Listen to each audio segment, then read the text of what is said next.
ನಮಸ್ಕಾರ ಸ್ನೇಹಿತರೆ. ಹಿಂದಿನ ದಿನ ಪಾಂಡವರು ತಂತ್ರ ಬದಲಿಸಿದರು. ಭೀಮನ ಭೀಕರ ದಾಳಿಯಿಂದ ಕೌರವರ ಸೇನೆಗೆ ನಷ್ಟವಾಯಿತು. ಆದರೆ ಭೀಷ್ಮ ಇನ್ನೂ ಅಜೇಯನಾಗಿಯೇ ಉಳಿದನು. ಮೂರನೇ ದಿನದಲ್ಲಿ ಯುದ್ಧ ಇನ್ನಷ್ಟು ಕ್ರೂರವಾಗುತ್ತದೆ. ಭೀಷ್ಮ ತನ್ನ ಸಂಪೂರ್ಣ ಶಕ್ತಿಯನ್ನ ಬಳಸುತ್ತಾನೆ ಮತ್ತು ಒಂದು ಕ್ಷಣದಲ್ಲಿ ಶ್ರೀಕೃಷ್ಣನೇ ತನ್ನ ಪ್ರತಿಜ್ಞೆಯನ್ನ ಮುರಿಯಲು ಸಿದ್ಧನಾಗುತ್ತಾನೆ.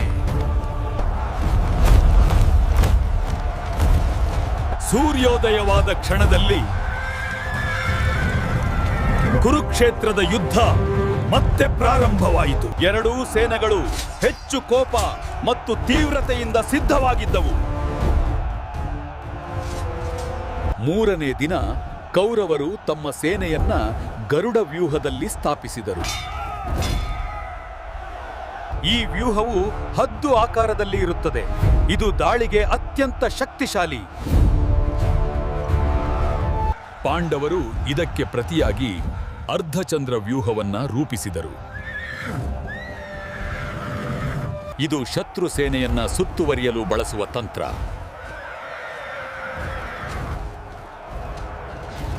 ಭೀಷ್ಮ ಮತ್ತೆ ತನ್ನ ಪ್ರಳಯ ಶಕ್ತಿಯನ್ನು ತೋರಿಸಿದನು. ಅವನ ಬಾಣಗಳು ಮಳೆಯಂತೆ ಸುರಿಯುತ್ತಿದ್ದವು.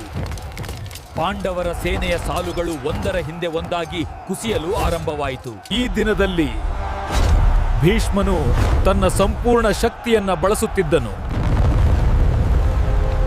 ಇದನ್ನು ನೋಡಿ ಅರ್ಜುನ ಸ್ವಲ್ಪ ಹಿಂಜರಿಯುತ್ತಿದ್ದನು. ಅರ್ಜುನನ ಈ ಸಂಶಯವನ್ನು ನೋಡಿ ಕೃಷ್ಣ ಕೋಪದಿಂದ ಉರಿಯುತ್ತಾನೆ.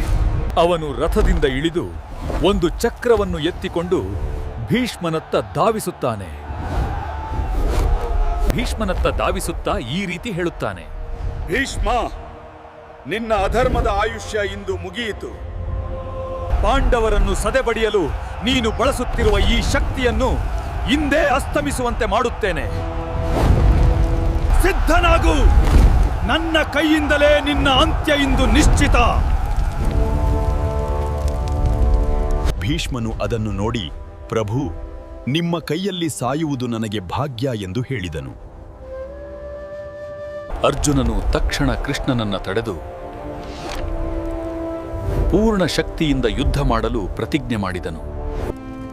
ಆ ರಾತ್ರಿ ಪಾಂಡವರ ಶಿಬಿರದಲ್ಲಿ ಗಂಭೀರ ವಾತಾವರಣ. ಕೃಷ್ಣನು ಅರ್ಜುನನಿಗೆ ಹೇಳಿದನು, ನೀನು ಹಿಂಜರಿದರೆ ಈ ಯುದ್ಧವನ್ನು ನಾವು ಗೆಲ್ಲಲಾರೆವು. ಆದರೆ ಅವನ ಮನಸ್ಸಿನಲ್ಲಿ ಒಂದು ಅನುಮಾನವಿಂದು. ಪಾಂಡವರು ಇನ್ನೂ ಏಕೆ ನಿಲ್ಲುತ್ತಿರುವವೇ?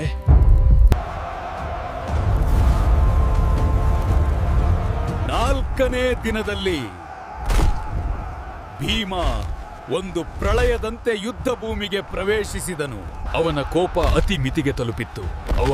ಅವನು ಕೌರವರ ಸೇನೆಯ ಮಧ್ಯಕ್ಕೆ ನುಗ್ಗಿ ಅವರ ಸಾಲುಗಳನ್ನ ಚೂರಾಗಿ ಮುರಿದನು. ಭೀಮನ ಗದೆ ಹೊಡೆತಕ್ಕೆ ಅನೇಕ ಯೋಧರು ನೆಲಕ್ಕುರುಳಿದರು. ದುರ್ಯೋಧನನ ಸಹೋದರರಲ್ಲಿ ಕೆಲವರು ಈ ದಿನದಲ್ಲಿ ಸಾವನ್ನಪ್ಪದರು. ಪಾಂಡವರ ಶಿಬಿರದಲ್ಲಿ ಭೀಮನ ಶೌರ್ಯವನ್ನು ಹೊಗಳಿದರು. ಆದರೆ ಕೃಷ್ಣನು ಎಚ್ಚರಿಸಿದನು, ಭೀಷ್ಮ ಇನ್ನೂ ಬದುಕಿದ್ದಾನೆ. ಅವನು ಇದ್ದರೆ ಅಪಾಯ ಮುಂದುವರಿಯುತ್ತದೆ. ಕೌರವರ ಶಿಬಿರದಲ್ಲಿ ದುರ್ಯೋಧನನು ಕೋಪಗೊಂಡನು. ಅವನು ತನ್ನ ಸಹೋದರರ ಸಾವಿನಿಂದ ದುಃಖಗೊಂಡನು. 5ನೇ ದಿನದಲ್ಲಿ ಯುದ್ಧ ಕೇವಲ ಶಕ್ತಿಯಲ್ಲ, ತಂತ್ರಗಳ ಮೇಲೆ ನಡೆಯಿತು. ಅರ್ಜುನ ಮತ್ತು ಭೀಷ್ಮ ನಡುವೆ ಮತ್ತೆ ಭೀಕರ ಯುದ್ಧ ನಡೆಯಿತು. ಇಬ್ಬರು ಮಹಾಯೋಧರು ಒಬ್ಬರನ್ನೊಬ್ಬರು ತಡೆಯುತ್ತಿದ್ದರು. ಯುದ್ಧದಲ್ಲಿ ಯಾವುದೇ ಪಾಳೆಯ ಸ್ಪಷ್ಟವಾಗಿ ಕುಸಿಯಲಿಲ್ಲ. ಕೌರವರ ಶಿಬಿರದಲ್ಲಿ ದುರ್ಯೋಧನನು ಭೀಷ್ಮನ್ನು ಕೇಳದನು, ನೀವು ಸಂಪೂರ್ಣ ಶಕ್ತಿಯಿಂದ ಹೋರಾಡುತ್ತಿದ್ದೀರಾ? ದುರ್ಯೋಧನನ ಮಾತಿಗೆ ಭೀಷ್ಮನು ಸ್ವಲ್ಪ ಕೋಪಗೊಂಡನು.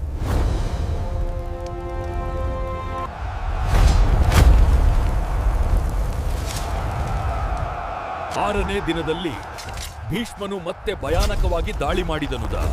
ಅವನ ಬಾಣಗಳು ಪಾಂಡವರ ಸೇನೆಯನ್ನು ಮತ್ತೆ ನಡುಗಿಸಿತು. ಅನೇಕ ಯೋಧರು ಈ ದಿನದಲ್ಲಿ ಗಾಯಗೊಂಡರು ಮತ್ತು ಸಾವನ್ನಪ್ಪಿದರು. ಪಾಂಡವರು ಮತ್ತೆ ಸಂಕಷ್ಟಕ್ಕೆ ಸಿಲುಕಿದರು. ಪಾಂಡವರ ಶಿಬಿರದಲ್ಲಿ ಒಂದು ಆತಂಕದ ವಾತಾವರಣದ ಕೃಷ್ಣನು ಹೇಳಿದನು, ಇದು ಮುಂದುವರೆದರೆ ನಾವು ಸೋಲುತ್ತೇವೆ. ಕೌರವರ ಶಿಬಿರದಲ್ಲಿ ದುರ್ಯೋಧನನು ಸಂತೋಷಪಟ್ಟನು. ಅವನಿಗೆ ಈಗ ವಿಶ್ವಾಸ ಬಂದಿತ್ತು. 7ನೇ ದಿನದಲ್ಲಿ ಅನೇಕ ಮಹಾಯೋಧರು ಒಬ್ರ ವಿರುದ್ಧ ಒಬ್ರು ಹೋರಾಟದಿದ್ದರು. ಭೀಮ ಮತ್ತು ದುರ್ಯೋಧನ ನಡುವೆ ಭೀಕರ ಯುದ್ಧ ನಡೆಯಿತು. ಅರ್ಜುನನು ಕೌರವರ ಸೇನೆಯ ಮೇಲೆ ದಾಳಿ ಮುಂದುವರೆಸಿದನು. ಭೀಮನ ದಾಳಿ ಮತ್ತೆ ಕೌರವರ ಸೇನೆಯನ್ನ ಕುಸಿಯುವಂತೆ ಮಾಡಿತು. ಪಾಂಡವರು ಸ್ವಲ್ಪ ನೆಮ್ಮದಿಯನ್ನು ಅನುಭವಿಸಿದರು. ಆದರೆ ಕೃಷ್ಣನು ಮತ್ತೆ ನೆನಪಿಸಿದನು, ಭೀಷ್ಮ ಇನ್ನೂ ಜೀವಂತ. ಕೌರವರ ಶಿಬಿರದಲ್ಲಿ ದುರ್ಯೋಧನನು ತನ್ನ ಸೇನೆಯನ್ನ ಪ್ರೇರೇಪಿಸಲು ಪ್ರಯತ್ನಿಸಿದನು.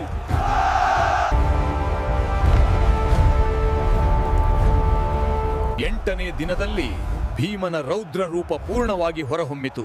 ಅವನು ಒಂದೇ ದಿನದಲ್ಲಿ ಅನೇಕ ಕೌರವರ ಸಹೋದರರನ್ನು ಕೊಂದನು. ಭೂಮಿ ರಕ್ತದಿಂದ ಕೆಂಪಾಯಿತು. ದುರ್ಯೋಧನನು ಕೋಪದಲ್ಲಿ ಉರಿಯುತ್ತಿದ್ದನು. ಪಾಂಡವರು ಭೀಮನ್ನು ಹೊಗಳಿದರು. ಕೃಷ್ಣನು ಹೇಳಿದನು, ಇದು ಸರಿಯಾದ ದಾರಿ ಆದರೆ ಅಂತಿಮ ಗುರಿ ಈವು ಬಾಕಿ. ಕೌರವರ ಶಿಬಿರದಲ್ಲಿ ದುರ್ಯೋಧನನು ದುಃಖ ಮತ್ತು ಕೋಪದಲ್ಲಿ ಮುಳುಗಿದ್ದನು.